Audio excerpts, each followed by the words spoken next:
दरम्यान लाडकी बहीण योजना या कार्यक्रमातनं फडणवीस बोलतायत, थेट जाऊया. मुख्यमंत्री माझी लाडकी बहीण योजना देशातली क्रांतिकारी योजना महाराष्ट्रात सुरू झाली. आमच्या लाडक्या बहिणींच्या खात्यामध्ये पैसे जाणं सुरू झालं.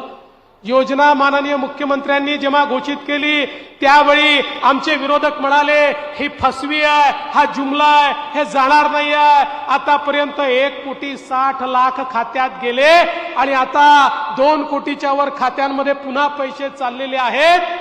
सगळ्या लाडक्या बहिणींच्या खात्यामध्ये पैसे जाणार आहेत आणि काळजी करू नका, आम्ही मार्च पर्यंतचे सगळे पैसे ठेवले आहेत. तुमच्या आशीर्वादाने मार्च मध्ये पुन्हा बजेट मांडू, त्याच्या पुढच्या मार्च 2026 पर्यंतचे पैसे ठेवू. शेवटी बजेटमध्ये एक वर्षाचे पैसे ठेवता येतात, पण तजवीज अशी केली आहे काहीही झालं पुढचे 5 वर्ष ही योजना बंद होणार नाही, ही योजना सुरूच राहील. मी याकरता हे सांगतो, आता आमचे विरोधक रोज नवीन सांगतात, म्हणतात निवडणुकीनंतर बंद होणार. मग आदिवासी समाजात जाऊन सांगतात तुमचे पैसे लाडक्या बहिणींना देऊन टाकले. दलित समाजात जाऊन सांगतात तुमचे पैसे देऊन टाकले.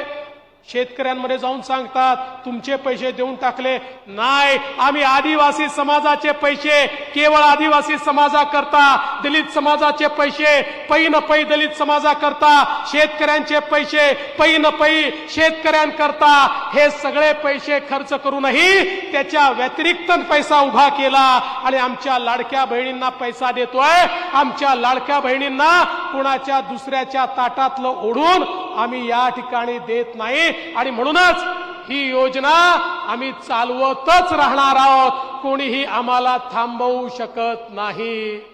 पण यांची नियत कशी आहे बहिणींनो, हे लक्षात घ्या. काल परवा काँग्रेसचे एक माजी मंत्री म्हणाले आमचं सरकार आलं की आम्ही लाडकी बहीण योजना बंद करून टाकू. नुसतं म्हणून थांबले नाही, तर काँग्रेसचे अध्यक्ष नाना पटोले यांचे निवडणूक प्रमुख हे कोर्टात गेले अनिल वडपल्लीवार की लाडकी बहीण योजना हा पैशाचा अपव्यय आहे, हा पैसा लुटवणं आहे, त्यामुळे ही योजना बंद करा. पण काळजी करू नका, तुमचे 3ही भाऊ माननीय मुख्यमंत्र्यांच्या नेतृत्वात काही झालं तरी देखील ही योजना बंद होऊ देणार नाही, हा शब्द तुम्हाला या ठिकाणी देण्याकरता निश्चितपणे आम्ही आलो आहोत. आणि एवढंच नाही तर आज मुलींकरता मोफत शिक्षणाचा विषय असेल, इतक्या मोठ्या प्रमाणात आज मुलींना 507 कोर्सेसमध्ये हजारो कोटी रुपये मोफत शिक्षणाकरता आपण दिले. आता मोफत शिक्षणाची उच्च शिक्षणाची चिंता करायची गरज नाही. 1 लाख फी असो, 2 लाख फी असो, 50,000 फी असो, सगळी फी राज्याचं सरकार भरणार आहे. ही अवस्था आज आपल्या सरकारने या ठिकाणी केली आहे. आणि आमच्या भावांकरता देखील 10 लाख भावांना अप्रेंटिसची योजना त्या ठिकाणी आणली. 10,000 रुपयापर्यंत त्यांचा पगार महाराष्ट्राचं सरकार देत आहे. आणि शेतकऱ्यांकरता देखील आपल्या सरकारने मोफत विजेची योजना आणली. आता शेतकऱ्यांना विजेचं बिल भरायची गरज नाही, शेतकऱ्यांना मोफत वीज मिळणार.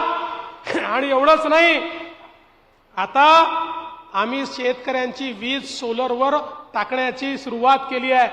2 वर्षामध्ये महाराष्ट्रातल्या शेतकऱ्यांना मोफत तर वीज मिळेच, पण 7ही दिवस 365 दिवस दिवसाची वीज ही आमच्या शेतकऱ्यांना त्या ठिकाणी मिळेल. रात्री शेतीमध्ये जाण्याची आवश्यकता आमच्या शेतकऱ्यांना पडणार नाही.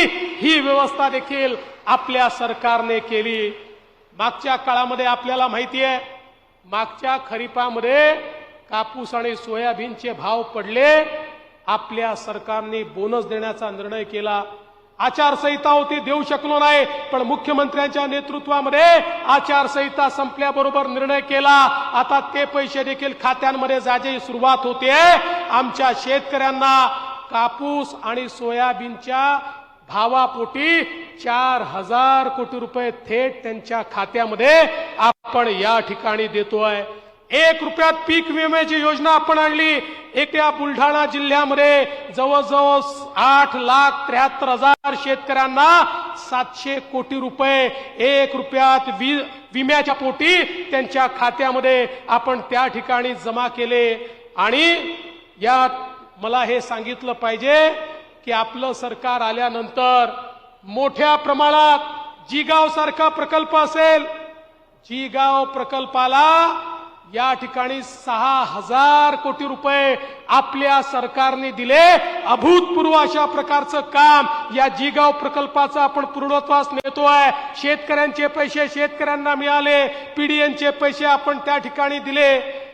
पूर्वीच्या काळी लोक म्हणायचे जिगाव प्रकल्प कधी पूर्णच होऊ शकत नाही, आज त्याला पैसे देऊन पूर्णत्वाकडे नेण्याचं काम आपल्या सरकारने या ठिकाणी केलं। आणि एवढंच नाही तर सगळ्यात महत्वाकांक्षी प्रकल्प वैनगंगा नळगंगा नदीजोड प्रकल्प, ज्या प्रकल्पाच्या माध्यमातून त्या ठिकाणी भंडारा जिल्ह्यामध्ये नागपूर जिल्ह्यामध्ये गोसेखुर्दच्या खालून वाहून जाणारं पाणी 550 किलोमीटरची नदी आम्ही तयार करतोय आणि या बुलढाणा जिल्ह्यामध्ये ते पाणी आम्ही आणतोय।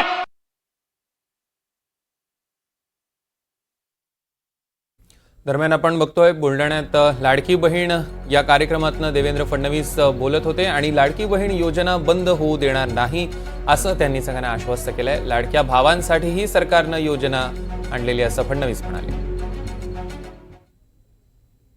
सरकारच्या माध्यमातून या ठिकाणी होत आहे, मला सांगा हे दुसरं कोणी करू शकतं का? या सरकारमध्ये ही ताकद आहे म्हणून आम्ही हे करून दाखवलेलं आहे। आणि म्हणून अनेक प्रकल्प आहेत, आज आपण पाहू शकतो अर्कचेरी असेल, आलेवाडी असेल, 482 कोटी रुपये आपण त्या ठिकाणी दिले। वेगवेगळ्या प्रकारची जी कामं या ठिकाणी आहेत, मला अतिशय आनंद आहे। मी त्याची यादी वाचणार नाही, मुख्यमंत्र्यांना देखील भाषण करायचं आहे। आज पोलीस अधीक्षक कार्यालय असतील, पोलिसांचं हाऊसिंग असेल, वेगवेगळ्या गोष्टींना आपण निधी दिलाय, सगळ्याचं उद्घाटन होत आहे। इतक्या मोठ्या प्रमाणात बुलढाणा जिल्ह्यामध्ये ट्रान्सफॉर्मेशन करण्याचं काम या ठिकाणी चाललेलं आहे। आणि आज तर सकाळी महापुरुषांच्या पुतळ्यांचं उद्घाटन या ठिकाणी झालं। आमदार साहेब, मला तर वाटतं हा एक रेकॉर्डच असेल, एका दिवशी इतक्या महापुरुषांच्या भव्य पुतळ्यांचं उद्घाटन होणं।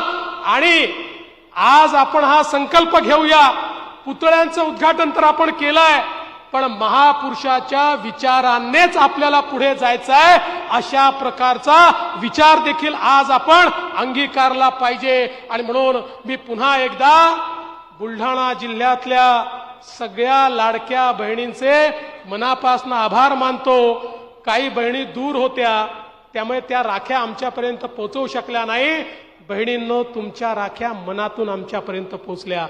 बहिणींचं प्रेम हे त्यांच्या डोळ्यातनं दिसतं, हे त्यांच्या हृदयातनं दिसतं, हे त्यांच्या चेहऱ्यावरनं दिसतं। तुमचं हे प्रेम असंच आमच्या पाठीशी राहू द्या। हे तुमचे भाऊ तुमचं कल्याण करण्याकरता दिवस रात्र एक करतील, एवढाच विश्वास तुम्हाला देतो आणि माझं बोलणं संपवतो। धन्यवाद। जय हिंद, जय महाराष्ट्र।